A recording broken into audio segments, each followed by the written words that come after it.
Hi YouTube, it's Kathy, and I'm here to talk to you about my TBR for SciFi September.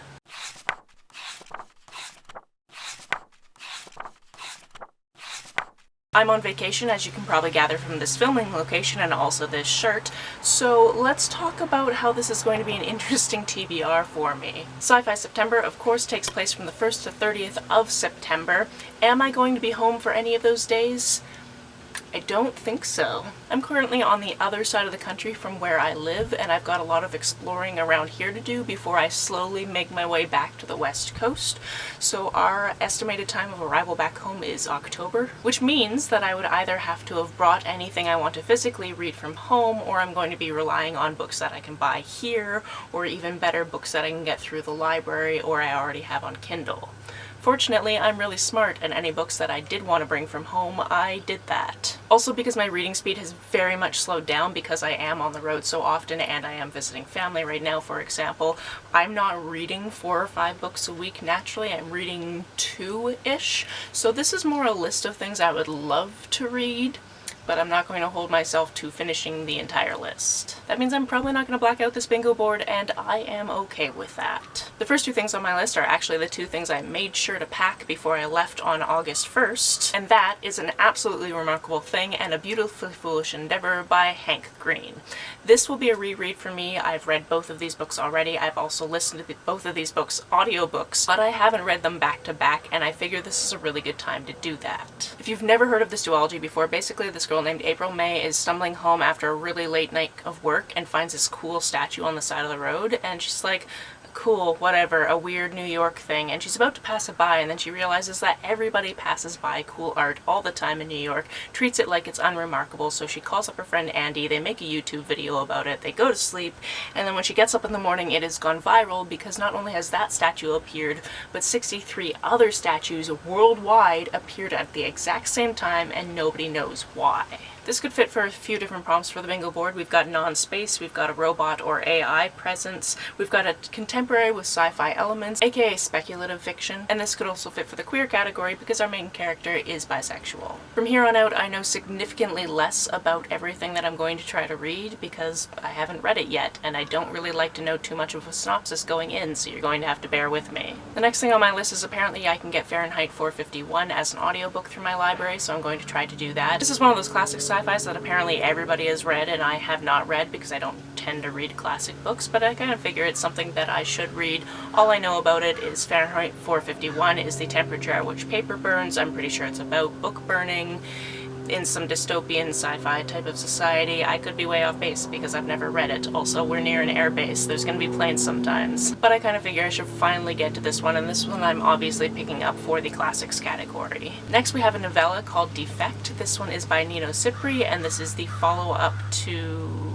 And this is the follow-up to another novella that I really liked, but the title is eluding me right now, so I'll just put the cover on the screen. In that one, we had 2 employees who had recently broken up their romantic relationship and had to go through this portal that appeared in their box store type of situation to find this old woman who had disappeared. I don't know what's going to happen in this novella because I purposely didn't look it up. Next we have The Echo Wife by Sarah Gailey. All I know about this one is the main character has a clone, and then the clone has killed their husband, and then it's something to do with that. It's something to do with whether or not she has to cover it up because obviously people think that she did it because the same genetic material, all those types of things.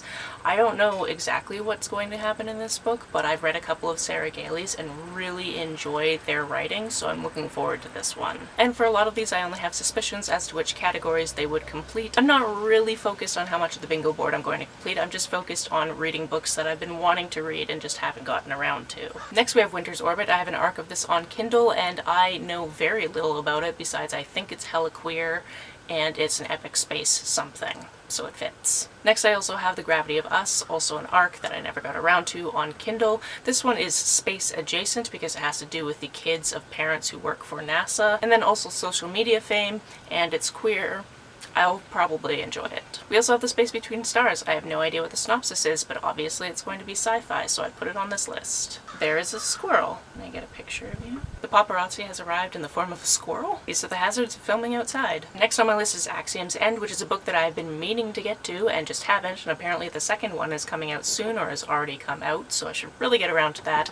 I'm going to listen to it from my library, hopefully, because it is quite a lengthy book. This one also borders the speculative fiction aspect, because from my understanding it takes place mostly on Earth, and then there is an alien presence that comes, I think. Again, I didn't really read the synopsis of this one, I just knew that Lindsay Ellis had written a book and I wanted to read it. Next we have It Came from the Sky, and this one is all about people saying that these aliens did come down from the sky, but it's all a hoax. So I don't even feel like it's going to technically fit Sci-Fi September. I feel like it's going to be contemporary and people are trying to make you think that there's aliens but there aren't.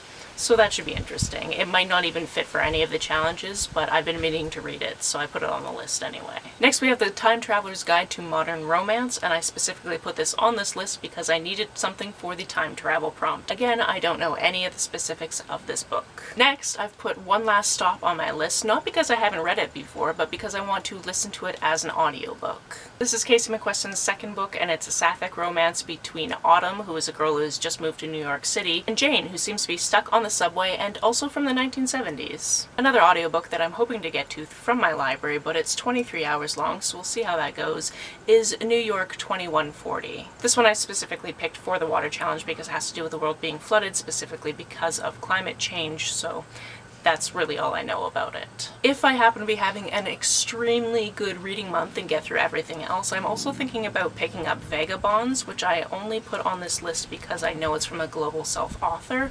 However, it's 640 pages long, so there's that. There's also something on this list that I absolutely have no idea what it was, but it's called The Ones We're Meant to Find. Apparently I can get it through Libby, and apparently I already have a hold on it.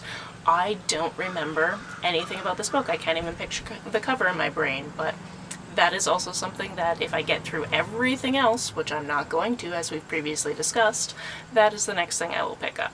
In terms of recommendations, which is something that I should give you being a host of this readathon, I haven't written anything down in advance, so I'm just going to go through the different prompts and see how many of the prompts I can actually cover with a recommendation off the top of my head. Unpopular or unheard of, I'm going to go with the novella that I couldn't remember the name of earlier that I really enjoyed by Nino Cipri, because this is a smaller published author and I very much enjoy their work and I think that more people should pick them up. A classic or an older book, let's go with The Midwich Cuckoo, I think it's called, by John Wyndham. Non-space, let's just go with An Absolutely Remarkable Thing. Why not? For time travel, All Are Wrong Todays is my favorite time travel book.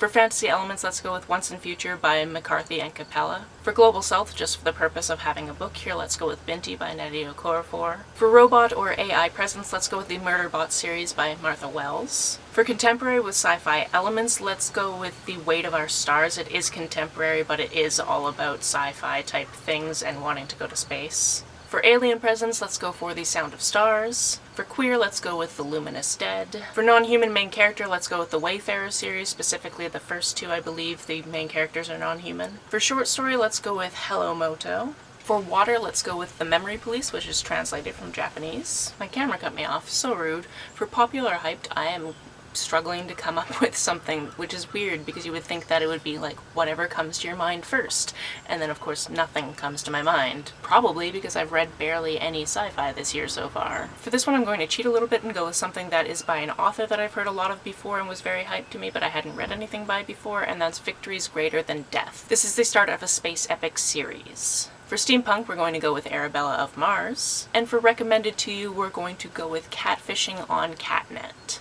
Perfect. I managed to think of a recommendation for every single one, and that makes me very happy because I didn't think of any before starting this video. What are you reading for Sci-Fi September? Let me know about it down in the comments below. On the way down to the comments, if you hit that subscribe button, that would be very nice of you. If you don't want to leave a comment but you want to make sure that I know you are here, just leave me an emoji or a smiley face if you happen to be on your keyboard. Some people have asked if there's a way to financially support this channel, so I set up a Ko-fi account, which is a digital tipping service. The link for that is down below, as well as the link to my PayPal and my Amazon wishlist in case you would like to buy me a book.